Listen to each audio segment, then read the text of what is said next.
All right, shalom, shalom. I want to give our praise to Yahweh by Shem Yahweh Shai, the bonus to the elders and apostles of GMS, all the brothers doing the work, the 144,000 hopeful elect.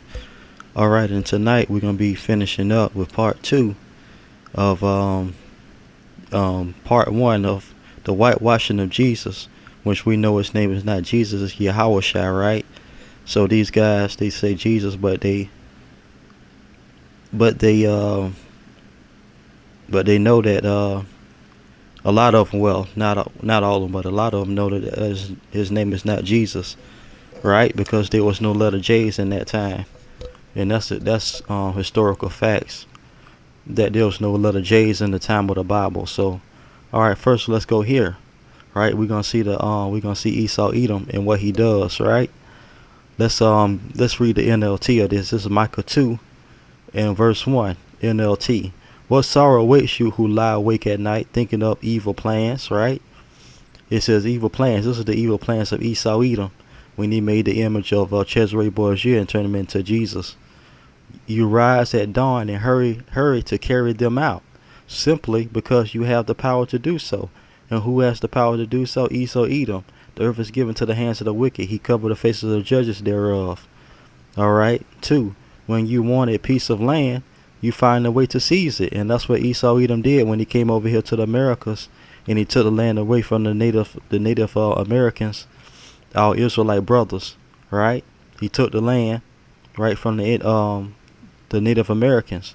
When you want someone's house, you take it by fraud and violence. Who does that? Who known for doing taking people out houses and by violence? Esau Edom with his guns.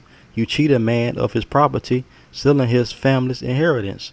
Who stole the inheritance of the Israelites and the Native Americans and the Hispanics?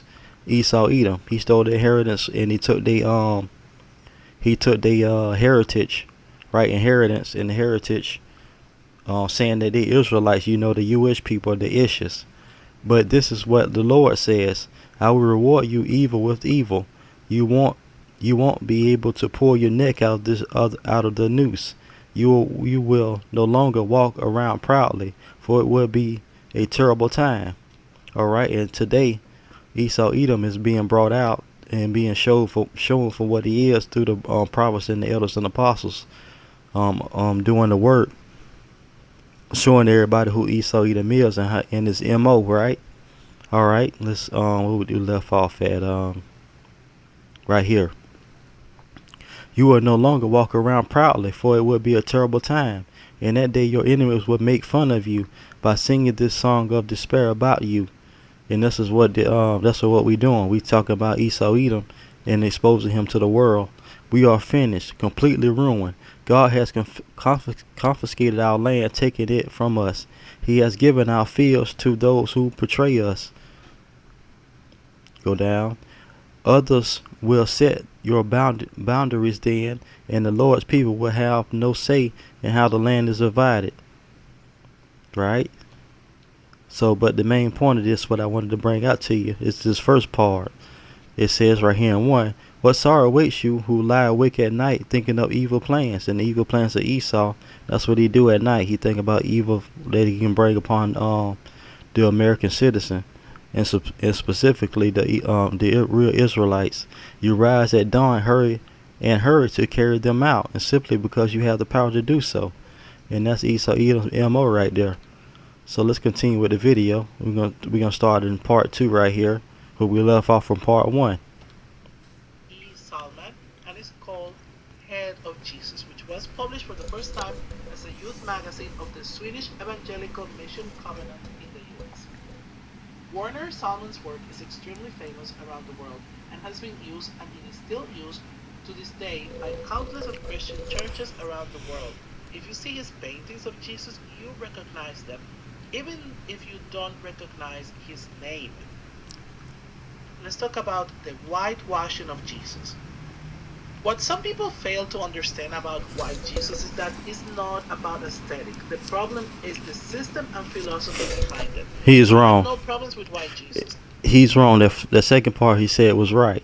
The philosophy behind it, and he said that it's not about the image. Yes, it is about the image. And you know where they got the image from? Let me show you.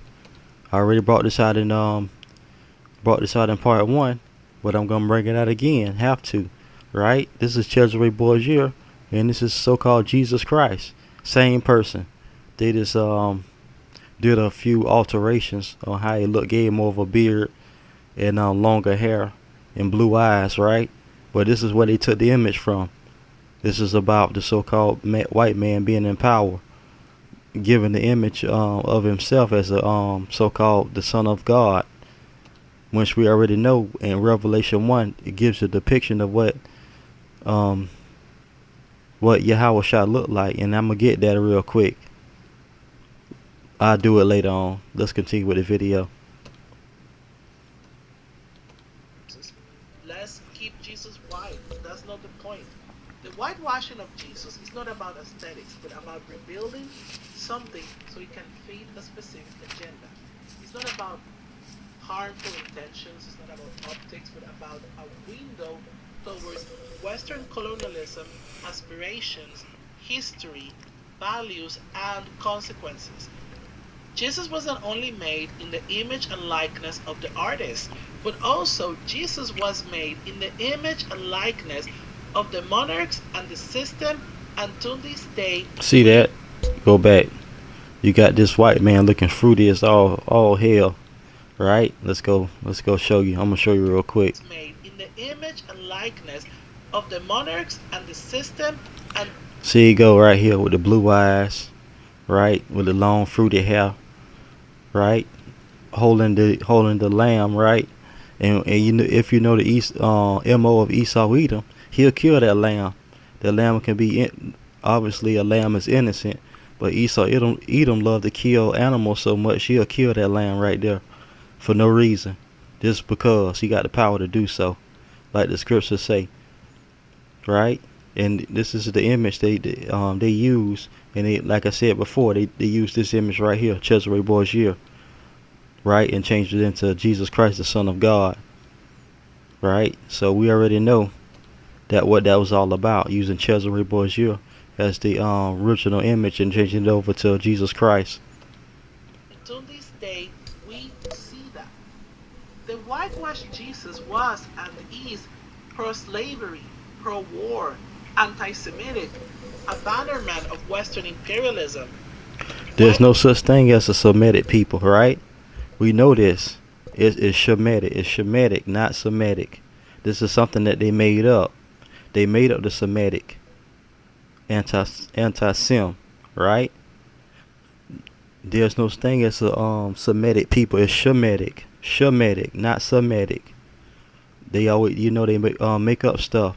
They, like the scriptures say, they make up laws and all kind of regulations to benefit themselves, right? That was the benefit ish. So you can't say nothing about them being, the being fake, being the fake people. So they came up with a Semitic. Let's continue. White Jesus is racist. He's pro-colonialism. He's ethno-nationalist. He's homophobic. He's transphobic. He's the enemy of the disenfranchised, and he's a protector of powerful tyrannical monarchs and corrupt leaders. I want to read a very important quotation from the book White by Richard Dyer, which is a book that I use quite often in my episodes, where he discusses whiteness in Western Christianity. Yet, not only did Christianity become the religion and religion export of Europe, indelibly marking its culture and consciousness, it also been taught and felt in distinctly white ways for most of its history, seen in relation to, for instance, the following: the persistence of Manichaean dualism of black-white that could be mapped onto skin color difference, the role of the Crusades in racializing the idea of Christendom, making national geographic others into enemies of Christ, the gentilizing and whitening of the image of Christ and the Virgin in painting, the ready appeal to the God of Christianity in the prosecution of doctrines of racial superiority and imperialism. It's not about getting rid of all of the paintings of white Jesus. It's about the whole process. Again, as I mentioned before, keep the white paintings, but Oh, show the oh, you Jesus. heard what he just said? Mango Podcast just said he's supposed to be. I think he's from his voice. I don't know specifically, but he's supposed to be a person of color. I don't know if he Indian or whatever, or maybe he's maybe a Palestinian or something like that. But he says keep the. You just heard him say keep the image of white Jesus up. He's for that image, right? He's for white, so-called white power, which there's no such thing as a white person. They red. They have the color hue of red under their translucent skin, so that the image of a white person is not even white. They are red people, like the scriptures say. He came red all over. Original Esau, like a hairy garment, right? That's in Genesis. So he's for the image of white Jesus being put up, and he's not even so-called a white person. That just shows you the control of the mind of the people. Even the I think I don't know what race he is. I think he Palestinian, or that's just my guess what he is. He's not even so-called white person there, but he want the image of white Jesus to stay up. Boy, I tell you, the white man sure control the mind of the people, don't he? So let's continue.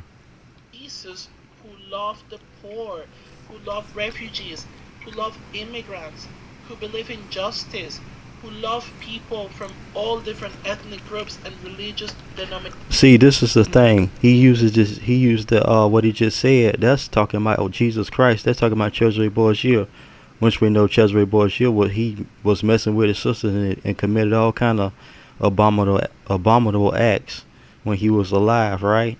So he said, "Love all people." The Lord, Yahweh shall only love the Israelites, right? The 12 tribes of Israel. He didn't love the whole world. This is clear if you read the scriptures when he was walking the earth. And in let's see, it's in John,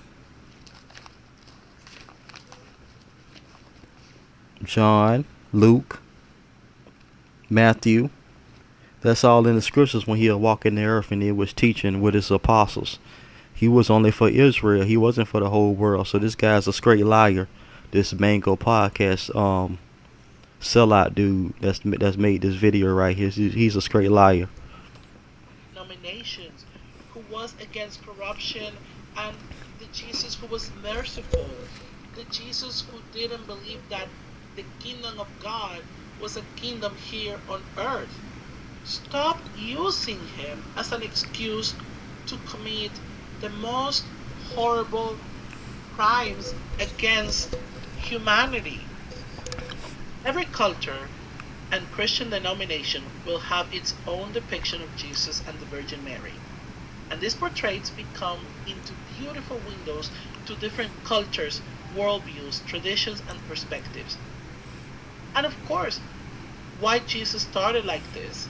However, white Jesus stands out because of how it has historically been a key part of Western colonialism and cultural dominance. Even in countries where most people are non-white, the Jesus they worship is white as a consequence of Christianity expansion due to colonialism and imperialism. Like Western Christian missionary work is also colonialism. White Jesus is a key part of Western culture and dominance, even though some Western countries have stripped Jesus as a key focus of Christmas celebrations. Is still one of the most important, if not the most important celebration in the Western world. And white Jesus is a sign of colonialism's relationship with history and reality, how this system wants to bend, hide, and even lie about historical facts for domination and subjugation of the other. This Christmas season, as we celebrate with our loved ones, in the Holy Land, there's genocide and ethnic cleansing happening against Palestinians of all religions right now, under an apartheid settled colonial ethno-state. And those horrible things are also happening against the oldest Christian communities in the world, older than the creation of white Jesus, older than Christianity, becoming a key part of the construction of Western culture and colonialism. While the Western world joined the festivities this year, Bethlehem will not celebrate Christmas mourning the deaths in Gaza. And that's a good thing, right? Because Christmas was created by the so-called Esau Edom, right? It originated in the ancient times, right? With the Christmas tree and the lights. That's some kind of like a ritual or celebration of an idol, right?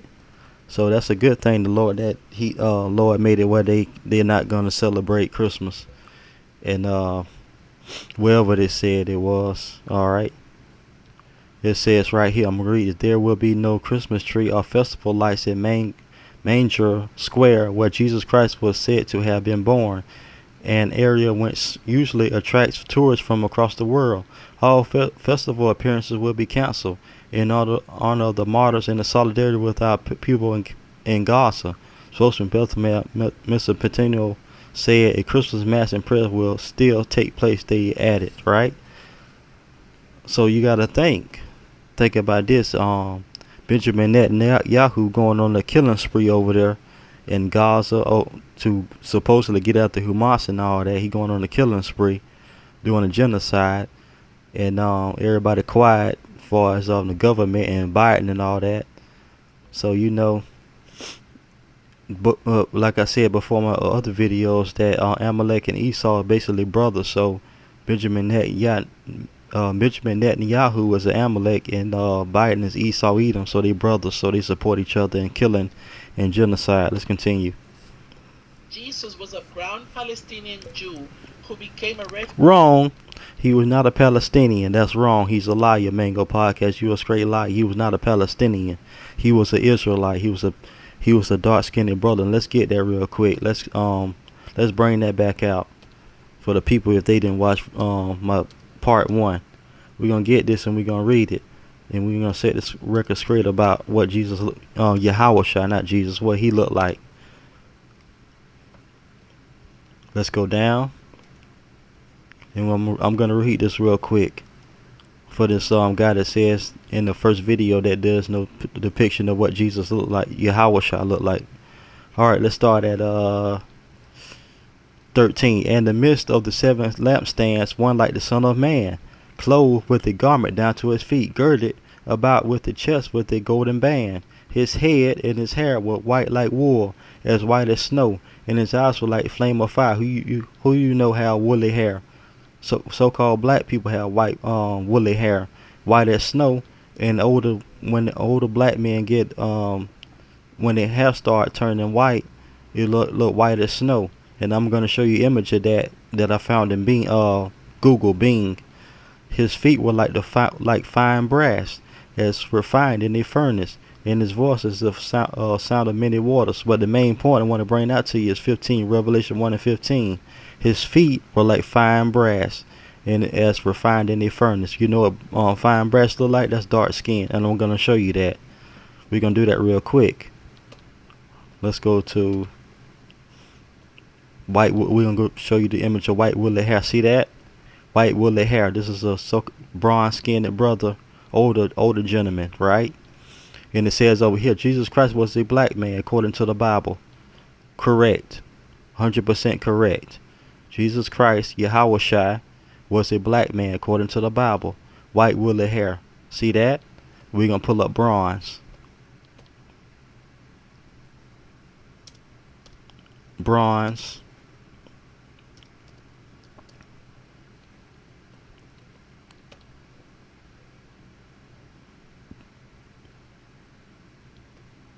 All right. Bronze finish.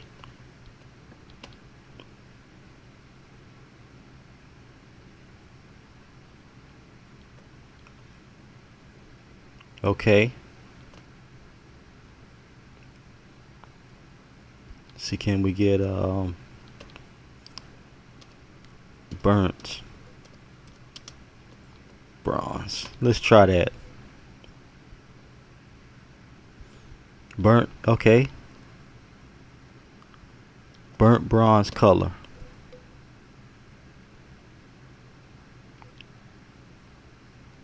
Bronze.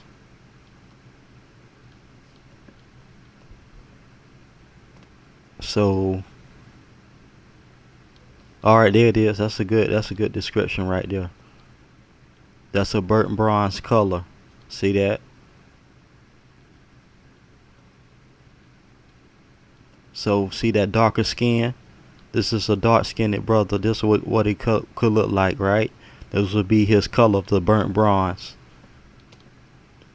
No, I want a stupid gun.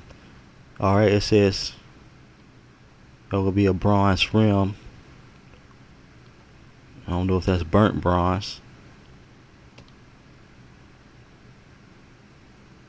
But basically the point I'm trying to show you is that right there, that color. Darker skin, like a darker brown skinned brother. Right, that's what the color of Howard Shaw would look like. So that was the main point I want to bring out when I was showing you that that would be his color, like a burnt bronze color. So continue with the video. Refugee with his parents to escape a cruel tyrant who was killing innocent children to protect his position as the sole ruler of the land. Western Christians are waiting for the second coming of Jesus. But how many times have Jesus been killed in Gaza? How many times have Jesus been killed in the West Bank? See, he going off, right?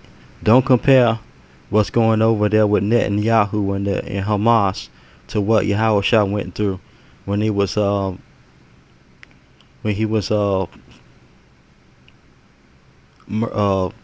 sacrificed and murdered by the Roman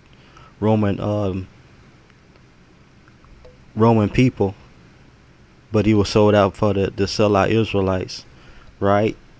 And he was offered up to be murdered for the nation of Israel, to be a sacrifice for the sins, right? But don't compare to what he went through. That only happened to Yahweh Shah. Don't compare that to what happened to what's going over with Netanyahu and what he doing with the genocide, right? So he's going off. They're not the two thing. They're not the same thing.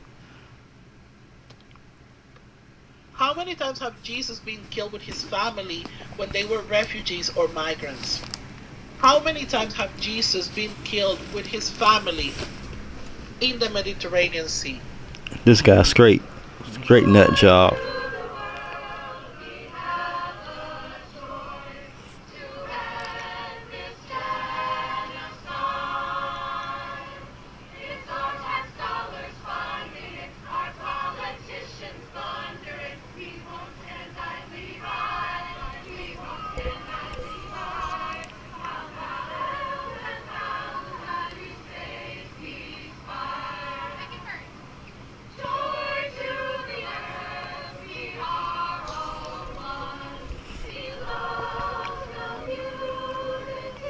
But you gotta look. You gotta think about who doing that. It's Benjamin Netanyahu doing the so-called the genocide of the Palestinians and Hamas and so-called Hamas over there, right? And he's not even being brought up in war crimes, and Biden is not even um, bringing saying that he's wrong, right? Saying that he's wrong in what he's doing. No, he ain't saying nothing. He really not even saying anything. He'll say a little something here and there that they need to maybe slow down or whatever he said. You have to look up the video of what he said. They need to slow down or whatever he said. You got to look it up. But anyways, you got to think who did it. Amalek doing that. Benjamin Netanyahu. He's doing all that killing and genocide, right? He need to be brought up on war crimes. So with that, I want to give a praise to Yahweh, Bashem, Yahweh Shai, double honor to the elders and apostles of GMS, all the brothers doing the work. 144,000 hopeful elect. Alright, to the next video. Shalom, shalom.